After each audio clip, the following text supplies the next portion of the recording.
Angie,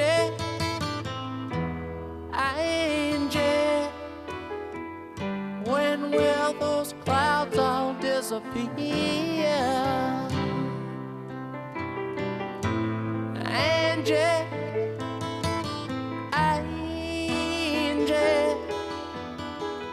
where will it be? The Rolling Stones were formed in 1962 and they're still going. They're a British band who were formed on Dartford railway station. Their frontman and singer Mick Jagger is famous for his big lips and his strutting. So in the very early years, they played songs by Chuck Berry, Little Richard, Howlin' Wolf, Bo Diddley, Muddy Waters, that sort of thing, blues basically.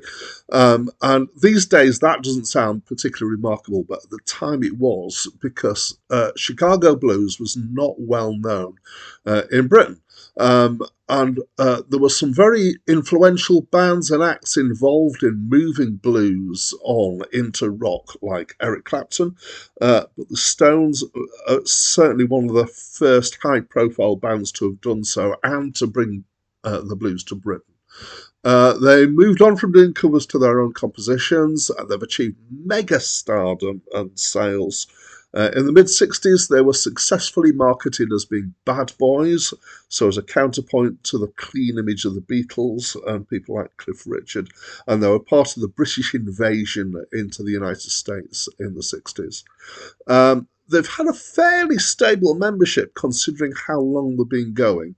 They are currently Mick Jagger, Keith Richards and Ronnie Wood. So Ronnie Wood wasn't a founder or one of the very earlies. He joined in the middle of the 70s and he'd come from the band The Faces. Some of the prominent ex-members, Brian Jones, who died actually fairly early on, Bill Wyman, who left and formed Bill Wyman's Rhythm Kings, Charlie Watts, who died but quite a bit later on, and Mick Taylor, who had come previously from John Mayall's Blues Breakers, so he'd come from a well-established blues band. According to Wikipedia, they've had around 25 studio albums, but it depends on how you count them, because in the early years they had this discrepancy between what was released in the US and what was released in the UK, as was the habit in those days. Hi, my name's Dan. So this was the Rolling Stones' 11th UK album and 13th US album, and it's my first time listening to it. There is one song on here that I knew, which was Angie. We'll come to that in a little bit. The critics regarded this album generally as the start of a slump in their form. So that's kind of it retrospectively when they're looking back at it. When it was reviewed in context, they just basically said this isn't as good as the previous stuff.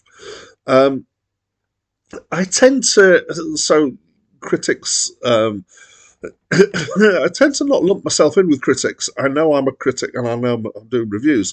But one of the things that I try and do that's different is that I don't necessarily look at albums so much in the context of the history of a band and what's gone before, or, retrospectively looking at what's come after as well. I do a bit, but mostly what I'm trying to do is to listen to it as an album in isolation and give an impression of what somebody else might think of it as an album in isolation. So whether it's worth listening to. So I tried to spend less time thinking about the kind of the arc of how a band go through different kind of phases.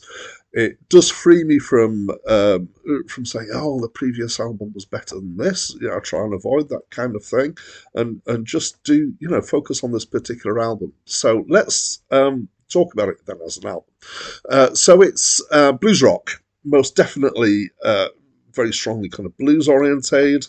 And rock oriented. However, there's some more ballady songs in here. There's 2 or 3 of them. The best known is Angie, which was quite a big hit. Overall, it's nicely enough played, but it's not spectacular. And so I was reading some of the stuff that other critics have written. One of them used the word sludgy, and I kind of thought, yeah, that kind of hits it. is lacking bite. It's okay, but it's not spectacularly standing out as something that really grabs you, or certainly not for me. So let's talk about Angie, which is the famous ballad. So there has been lots of debate about who it might be about. Um, the consensus nowadays seems to be that it was not about Angela Bowie, who was David Bowie's wife. It's possible that it was just words Angie, and he just produced that name out of thin air. But actually, the heart of it is about breaking up, Mick Jagger breaking up with his wife Marianne Faithfull. As a song, I don't. In some ways, I don't rate it hugely. I I think it's okay, but it does have the quality that it seems to be instantly memorable. It's really easy to pick out, and kind of once you've heard it, kind of once or even twice, it's oh yeah, it's that Angie song again, which is a great quality for a pop song to have, regardless of objectively how good it is, kind of musically or lyrically or that sort of thing. So it's okay. Just kind of one slight thing about it when it very first opening kind of chord of it starting on the guitar is kind of, it sounds really like the opening to Hotel California by the Eagles to me. But after that, it changes. Let's pull out a couple of other songs from here. So there's the first song on the album is Dancing with Mr. D, which is this is part of a long-running Rolling Stones thing about having songs about the devil. So Mr. D is the devil here. I don't think they were seriously doing anything apart from trying to be shocking here. I don't think they had any devotion as Satanists or anything like that. Coming Down Again is a song that's vocals by Keith Richards rather than Mick Jagger. Probably my favourite song on the album is Heartbreaker. It's got a little bit more kind of oomph to it, I would say. Sorry, it's do brackets Heartbreaker or something like that. And probably my least favourite is Star Star, which is the last track on the album. Not really because of its explicit lyrics. I just don't think it's a great song. But it does have quite explicit lyrics, so yeah, gentle warning over that. So overall, I kind of found it was okay. I thought, I'm not a huge Rolling Stones fan. I don't know a lot of their stuff apart from the hits. I think I expected it to be better than this, and maybe that does mean I am reviewing it in context. But I think objectively, I'd say it's all right. But if it wasn't for the name Stones on it, I wouldn't be kind of thinking that this is an album particularly worthwhile of attention. It's kind of ho-hum in some ways. That's what I think. I'd love to know what you think. Please talk to me through the comments box. That's it from me for now. The police in New York City, they chased a boy right through the park. In a case of mistaken identity, they put a